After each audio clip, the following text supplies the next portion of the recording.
অবশেষে টাকা দেওয়ার প্রস্তুতি শুরু হয়েছে।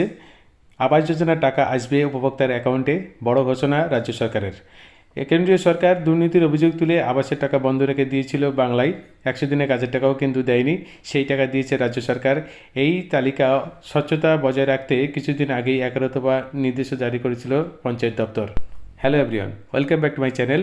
আজকে আমি আপনাদের আবাস যোজনা সংক্রান্ত কয়েকটি গুরুত্বপূর্ণ বিষয় শেয়ার করব। আপনারা যদি আমার চ্যানেলে নতুন হয়ে থাকেন তাহলে অবশ্যই চ্যানেলটিকে সাবস্ক্রাইব করে বেল আইকনের অল অপশনটি চালু করে রাখুন।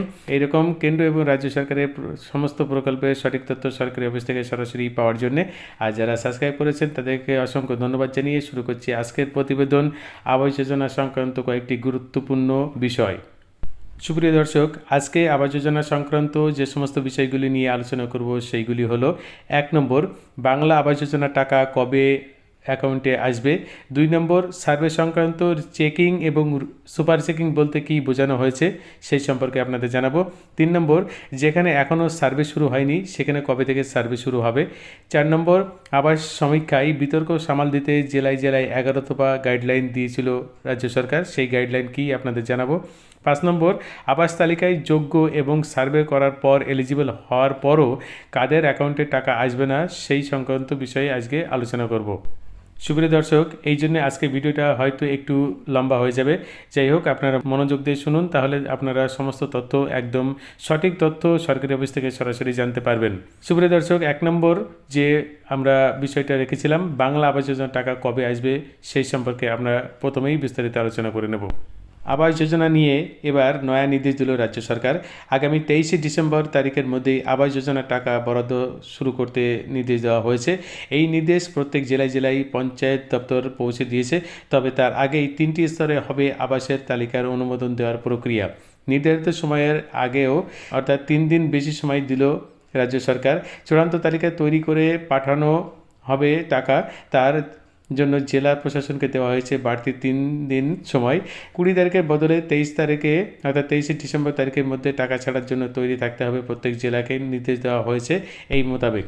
এদিকে নবান্ন সূত্রে খবর, গ্রামসভা থেকে শুরু করে ব্লক লেভেল কমিটি এবং ডিস্ট্রিক্ট লেভেল কমিটি, এই 3টি স্তরে শুরু হবে 3টি পর্যায়ের আবাস তালিকা অনুমোদন দেওয়ার কাজ। তারপরেই অর্থ বরাদ্দ প্রক্রিয়া শুরু হবে। এই আবাস প্রকল্পের সমীক্ষায় কাজ 14 নভেম্বর তারিখে শেষ হওয়ার কথা ছিল, সেখানে এই কাজ শেষ হয়েছে গত সোমবার অর্থাৎ 18 নভেম্বর। তার জেরে সম্পূর্ণ প্রক্রিয়া বেশ কিছুটা পিছিয়ে গিয়েছে। তাই জেলা প্রশাসনকে টাকা দেওয়ার ক্ষেত্রে আরও 3 দিন বাড়তি সময় দেওয়া হয়েছে, যদিও তার আগেই 3টি স্তরে শুরু হবে আবাসের তালিকার অনুমোদন দেওয়ার প্রক্রিয়া। অন্যদিকে আবাস যোজনার তালিকা প্রত্যেকটি ব্লক থেকে শুরু করে মহকুমা, জেলা শাসকদের অফিস এবং জেলার ওয়েবসাইটগুলিতে দিতে হবে। 29শে নভেম্বর থেকে 6 ডিসেম্বর পর্যন্ত এই তালিকা সর্বত্র দিতে হবে। ওই সমীক্ষার মধ্যে তালিকা থেকে আসা যে কোনো অভিযোগ খতিয়ে দেখে তার মীমাংসা করতে হবে। প্রত্যেক জেলায় আবাস তালিকা নিয়ে নানা নির্দেশ দিয়েছে পঞ্চায়েত দপ্তর। লোকসভা নির্বাচনের প্রচারে এসে তৃণমূল কংগ্রেসের সর্বভারতীয় সাধারণ সম্পাদক বলেছিলেন, আপনারা নিজেদের অধিকারকে সামনে রেখে ভোট দিন। আগামী 31শে ডিসেম্বরের মধ্যে আবাস যোজনার প্রথম কিস্তির টাকা দেবে রাজ্য সরকার। সুপ্রিয় দর্শক, সেই টাকা দেওয়ার প্রস্তুতি শুরু হয়েছে। কেন্দ্রীয় সরকার দুর্নীতির অভিযোগ তুলে আবাসের টাকা বন্ধ রেখেছে বাংলায়। 100 দিনের কাজের টাকাও দেয়নি, কিন্তু সেই টাকা মিটিয়েছে রাজ্য সরকার। এই তালিকায় স্বচ্ছতা বজায় রাখতে কিছুদিন আগে 11 দফার নির্দেশ জারি করেছিল পঞ্চায়েত দপ্তর। এবার আরও এক ধাপ এগিয়ে নির্দেশ দিল রাজ্য সরকার, যা উপভোক্তাদের কাছে সুখবর বলেই মনে করা হচ্ছে। বড়দিনের আগেই সুখবর, প্রত্যেকটা অ্যাকাউন্টে ঢুকে যাবে আবাস যোজনার প্রথম কিস্তির 60,000 টাকা। সুপ্রিয় দর্শক, এ প্রসঙ্গে আমি আপনাদের কিছুটা জানিয়ে রাখি, যেহেতু এই সার্ভে শেষ হওয়ার কথা ছিল 14 নভেম্বর, যদিও 14 নভেম্বরের মধ্যে কিন্তু প্রত্যেকটা জেলায় এই সার্ভে করার কাজ শেষ হয়নি, অর্থাৎ আরও 4 দিন বা 5 দিন সময় লেগেছে, যার জন্য কিন্তু যে 20 তারিখে অর্থাৎ 20শে ডিসেম্বর 20 ডিসেম্বর যে টাকা দেওয়ার কথা ছিল সেই টাকাটা কিন্তু 20 ডিসেম্বর দিতে পারছে না। তার জন্যে হয়তো আরও 3 থেকে 4 দিন সময় নিয়ে নেবে রাজ্য সরকার।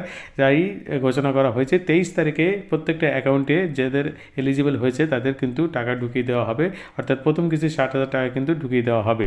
সুপ্রিয় দর্শক, এরপর আমরা 2 নম্বর যে প্রতিবেদন ছিল সেটা নিয়ে আলোচনা করব।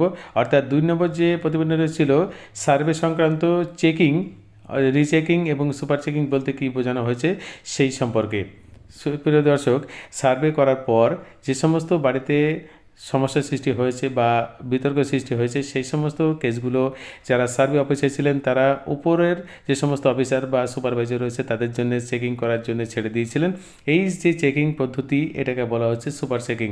অর্থাৎ সার্ভে অফিসার বাদ দিয়ে ওপরে যে সমস্ত অফিসাররা রয়েছে, অর্থাৎ এসডিও, বিডিও বা উপর লেভেলে যারা সুপারভাইজার পদে রয়েছে, সেই সমস্ত অফিসাররা যেখানে চেকিং করতে যাবে, অর্থাৎ যে চেকিংটা করবে সেটাকে বলা হচ্ছে সুপার চেকিং। আর প্রথম যে গাইডলাইন ছিল সেই গাইডলাইন অনুযায়ী বলা হয়েছিল যে ইটের দেওয়াল অথবা ছাদ রয়েছে এরকম বাড়ি যদি থেকে থাকে তাহলে সেই বাড়িটা কিন্তু ইনএলিজিবল করা হবে, অর্থাৎ সেই বাড়ি কিন্তু বাড়ি দেওয়া হবে না, অর্থাৎ বাড়ির অনুদান দেওয়া হবে না বলে প্রথম গাইডলাইনে ছিল। কিন্তু পরবর্তীকালে গাইডলাইন যখন চেঞ্জ হয় তখন কিন্তু পরিবর্তনটা এইভাবে আসে যে যদি ছাদ থাকে শুধুমাত্র সেই বাড়িটাই বাদ যাবে, বাদবাকি কিন্তু এলিজিবল করতে হবে। এরপরে প্রত্যেকটা সার্ভে অফিসার কিন্তু আবার সেই বাড়িগুলোতে চেকিং করেছে, অর্থাৎ সার্ভে করার পর আবার চেকিং করেছে বা সুপারভাইজার চেকিং করেছে, এটাকে বলা হচ্ছে রিচেকিং। অর্থাৎ রিচেকিং কিন্তু যদি কোনো সার্ভে অফিসার মনে করে বা কোনো সুপারভাইজার মনে করেন যে তিনি সার্ভে ফিল্ডে না গিয়েই তিনি এই কাজটা করে ফেলবেন, তিনি কিন্তু ঘরে বসে এই কাজটা করে দিতে পারেন তার মোবাইল থেকে। অর্থাৎ রিচেকিং করার জন্য যে ফিল্ডে যেতে হবে এমন কোনো বিষয় নয়, তিনি অফিসে বসে বা ঘরে বসেও কিন্তু এই কাজটা করে দিতে পারবেন। অর্থাৎ তিনি যে বাড়িতে সার্ভে করেছেন বা সার্ভে অফিসার যে বাড়িতে সার্ভে করেছেন সেই বাড়িতে 3খানা ছবি তোলা হয়েছে, সেই ছবির পরিধি দেখে, অর্থাৎ ছবির পরিস্থিতি দেখে কিন্তু এলিজিবল বা ইনএলিজিবল এর ব্যাপারটা কিন্তু তিনি করে দিতে পারবেন। এটাকে বলা হচ্ছে রিচেকিং। আর সুপার চেকিং করবে সুপারভাইজার অথবা তার উপর লেভেলে, অর্থাৎ বিডিও, এসডিও বা ডিএম, জেডপি এই লেভেলে যদি কোনো ব্যক্তি চেকিং করেন সেটাকে বলা হচ্ছে সুপার চেকিং। অর্থাৎ সুপার চেকিংয়ের পরে তারপরে নির্ধারণ করা হবে সেই বাড়িতে ঘর দেওয়ার যোগ্য কি না। সুপ্রিয় দর্শক, এরপর 3 নম্বর যে আলোচনা ছিল সেটা হচ্ছে যেখানে এখনও সার্ভে শুরু হয়নি সেখানে কবে থেকে সার্ভে শুরু হবে। সুপ্রিয় দর্শক, আমি আপনাদের জানিয়ে রাখি, ইলেকশনের কারণে যে সমস্ত জায়গায় এখনও পর্যন্ত সার্ভে শুরু করা যায়নি, অর্থাৎ ইলেকশনে এম্বার্গো লাগু রয়েছে, সেই সমস্ত জায়গায় কিন্তু ইলেকশন মিটে যাওয়ার পর, অর্থাৎ ইলেকশন হবে, তারপর গণনা হবে, তারপর এম্বার্গো উঠে যাবে, এম্বার্গো উঠে যাওয়ার পর কিন্তু সেখানে সার্ভে শুরু হবে। অর্থাৎ আপনারা খেয়াল রাখুন, ভোট হওয়ার পর ভোট গণনা যখন হয়ে যাবে তখন কিন্তু এর এম্বার্গোটা উঠে যাবে, অর্থাৎ ইলেকশন যে এম্বার্গো রয়েছে সেই এম্বার্গোটা উঠে যাবে, তারপরে সেখানে সার্ভে শুরু হবে। সুপ্রিয় দর্শক, এরপরে 4 নম্বর যে প্রতিবেদনটি ছিল, আবাস সমীক্ষায় বিতর্ক সামাল দিতে জেলায় জেলায় 11 দফা গাইডলাইন দিয়েছিল রাজ্য সরকার। সেই 11 দফা কি গাইডলাইন দিয়েছিল সেটা এবার আপনাদের বিস্তারিত আলোচনা করব। সুপ্রিয় দর্শক, আবাস সমীক্ষার তালিকা নিয়ে রাজ্যের কয়েকটি জেলায় বিক্ষিপ্তভাবে বিক্ষোভের ঘটনা ঘটেছে। 2022-এর তালিকা নিয়ে এই সমীক্ষা হচ্ছে তা নিয়ে ভুল বুঝাবুঝি যাতে তৈরি না হয় তার জন্য একাধিক গাইডলাইন দিয়েছিল রাজ্য সরকার। অর্থাৎ সেই যে 11 দফা গাইডলাইন দেওয়া হয়েছিল সেগুলি হলো: 1 নম্বর, রাজনৈতিক দলগুলি ও সাধারণ মানুষের মধ্যে আবাস তালিকা নিয়ে ভুল বুঝাবুঝি দূর করতে হবে। তাদের জানাতে হবে তালিকায় থাকার নাম যাচাই করা হচ্ছে, বিশেষ করে পার্মানেন্ট ওয়েটিং লিস্ট এবং সিএমআরও বা অভিযোগের নিষ্পত্তি সেল থেকে যে সমস্ত নাম পাওয়া গিয়েছে সেগুলোই কিন্তু যাচাই করতে হবে, এটা পাবলিককে জানাতে হবে। 2 নম্বর, সমস্ত বাতিল হওয়া নাম নতুন করে যথাযথ পরীক্ষা করতে হবে। পাকা বাড়ির কী আইনি ব্যাখ্যা রয়েছে তা জানাতে হবে। শ্রমিকদের কোনো সন্দেহ হলে তা যথাযথভাবে পরীক্ষা করে দেখতে হবে যাতে কোনোভাবে একজন যোগ্য ব্যক্তি কোনোভাবেই যেন বঞ্চিত না হয়। 3 নম্বর, অভিযোগ নিষ্পত্তি সেল বা সিএমআরও থেকে আসা সমস্ত নাম ও যে সমস্ত তথ্যগুলি খোঁজ মিলছে না তা গুরুত্ব সহকারে যাচাই করতে হবে। 4 নম্বর, উপভোক্তাদের নাম, ব্যাংক অ্যাকাউন্ট নম্বর ও আইডি নম্বর সহ সমস্ত তথ্য নথিভুক্ত করার সময় বিশেষ যত্ন নিতে হবে। এই জন্য প্রতিটি স্তরে নজরদারি ব্যবস্থা করতে হবে যাতে কোনো ভুল হলে সঙ্গে সঙ্গে তা সংশোধন করা যায়। 5 নম্বর, পুলিশ স্থায়ীভাবে বা স্বাধীনভাবে তালিকার নাম থাকা যে সমস্ত ব্যক্তি রয়েছে তাদেরকে যাচাই করবে, তাদেরকে দিয়ে তালিকায় সব রকম সহযোগিতা করতে হবে। 6 নম্বর, প্রাকৃতিক দুর্যোগের ক্ষতিগ্রস্তদের বাড়ির তালিকা তৈরি করতে হবে। প্রাকৃতিক দুর্যোগের মোকাবেলা দপ্তরের নির্দেশিকা মেনে শ্রমিকরা তার সরজমিনে যাচাই করে দেখবে। স্থানীয় গ্রাম পঞ্চায়েত প্রতিনিধিকে জানাতে হবে কী পদ্ধতিতে তাদের নামের তালিকা তৈরি করা হয়েছে। বিশেষ করে গ্রাম পঞ্চায়েতের প্রধানের কাছে সবটা পরিষ্কার করে দিতে হবে দুর্যোগের ক্ষতিগ্রস্তদের বাড়িগুলির জন্য নতুন স্কিমে কিছু কাজ করা হচ্ছে না কি না সেটাও কিন্তু জানাতে হবে। 7 নম্বর, এ ব্যাপারে মানুষকে সচেতন করতে হবে, পর্যাপ্ত প্রচার করতে বলা হয়েছে যাতে কোনোভাবে ভুল বুঝাবুঝি তৈরি না হয়, সেই জন্য কিন্তু ব্যাপক প্রচার চালাতে বলা হয়েছে। এলাকায় মাইকিং করে প্রচার করার কথাও বলা কিন্তু হয়েছে। নম্বর, নামের তালিকা যাচাইয়ের পর সমস্ত তথ্য এবং উপভোক্তা নির্বাচন ও বাতিলের পক্ষে ছবি এবং ভিডিও সংগ্রহ করে রাখতে হবে, যাতে যে কোনো সময় যাচাই করতে হলে সহজেই বোঝা নেওয়া যায় যে কী ঘটনা সেখানে ঘটেছিল।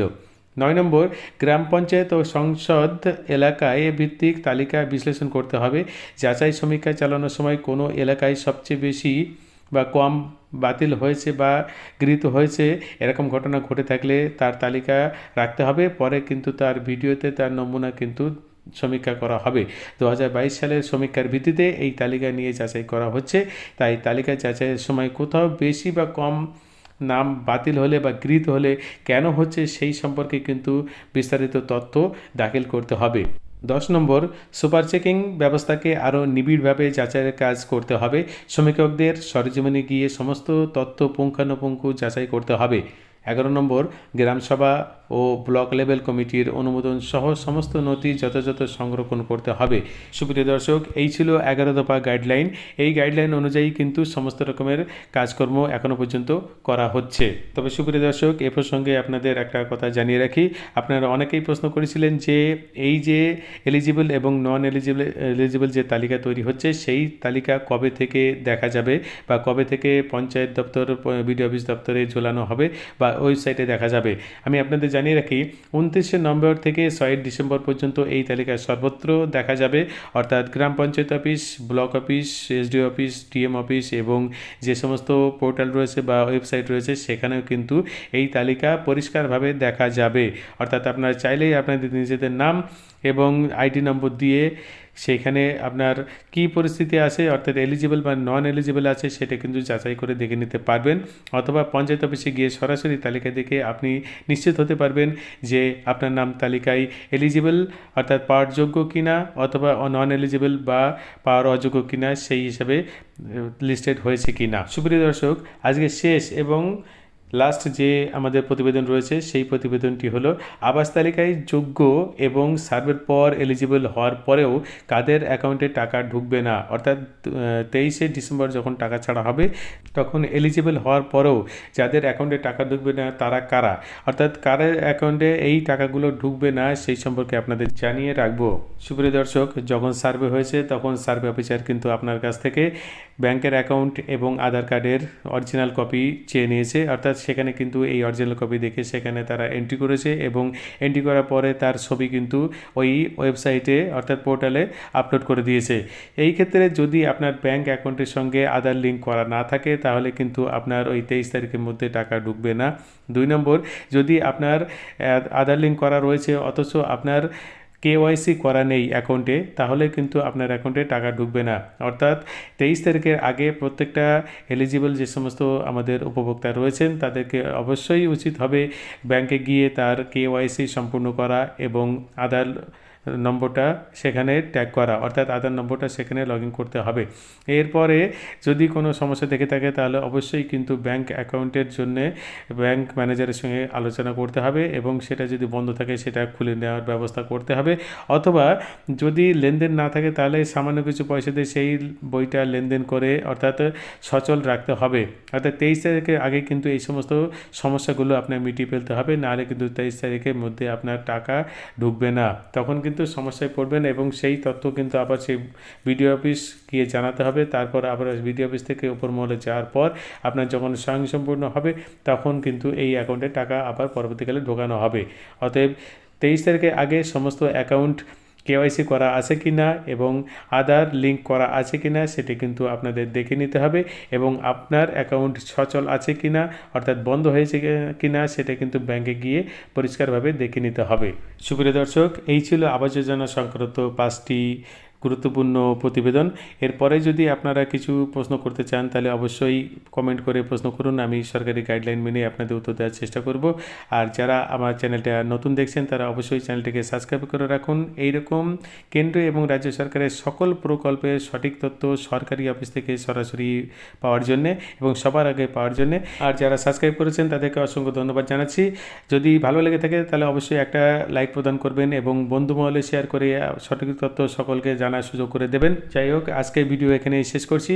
সকলে সুস্থ থাকুন, ভালো থাকুন, দেখা হবে পরবর্তী ভিডিওতে, যেখানে আমরা এরকম কেন্দ্র এবং রাজ্য সরকারের কোনো প্রকল্প নিয়ে বিস্তারিত আপনাদের সামনে আলোচনা করব।